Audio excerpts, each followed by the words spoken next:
Icon star Allu Arjun త్వరలో pan India box office ని షేక్ చేయడానికి ప్రయత్నిస్తున్నాడు. పుష్ప మొదటి భాగానికి కొనసాగింపుగా పుష్ప 2 ది రూల్ తెరకెక్కుతోంది. ఈ చిత్రంపై ఇండియన్ మొత్తం ఒక రేంజ్ లో అంచనాలున్నాయి. పుష్ప చిత్రంలో తన మేనరిజమ్స్, డైలాగ్ స్టెప్లతో వరల్డ్ వైడ్ గా గుర్తింపు పొందిన బన్నీ పుష్ప 2తో ఏం చేయబోతున్నాడనే ఉత్కంఠ నెలకొంది. ఇదిలా ఉండగా నేడు అల్లు అర్జున్, అల్లు స్నేహారెడ్డి 13వ వెడ్డింగ్ యానివర్సరీ. దీనితో బన్నీ, స్నేహలకు సోషల్ మీడియాలో శుభాకాంక్షలు వెల్లువెత్తుతున్నాయి. బన్నీ తన సతీమణిని పొగుడుతూ 13వ మ్యారేజ్ యానివర్సరీ రోజున అల్లు అర్జున్ బ్యూటిఫుల్ పోస్ట్ కూడా చేశారు. తెలంగాణలో ప్రముఖ పొలిటీషియన్ చంద్రశేఖర్ రెడ్డి కుమార్తె స్నేహారెడ్డి. ఈరోజు బన్నీ స్నేహ పెళ్లి రోజు కాబట్టి వారిద్దరూ లవ్ స్టోరీ ఎలా మొదలైంది అంటూ సోషల్ మీడియాలో ఫ్యాన్స్ చర్చించుకుంటున్నారు. బన్నీ స్నేహ ప్రేమకి ఎలాంటి ఆటంకాలు జరగలేదు.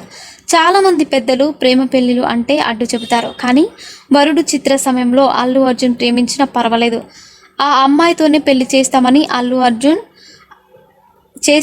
అల్లు అరవింద్ గ్రీన్ సిగ్నల్ ఇచ్చేశారు. ఆ మరుసటి ఏడాది 2011లో బన్నీ స్నేహ వివాహం జరిగింది.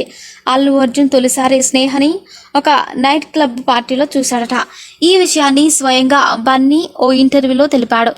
ఆ ఇంటర్వ్యూ హోస్ట్ చేసింది కూడా సమంత. శాంజామ్ చాట్ షోలో అల్లు అర్జున్ తన భార్య గురించి వివరించారు. సాధారణంగా నైట్ క్లబ్లో అమ్మాయిలను చూస్తే ఏదేదో అనుకుంటారు, కానీ స్నేహ తనకి చాలా డిగ్నిఫైడ్గా కనిపించింది అని బన్నీ తెలిపారు.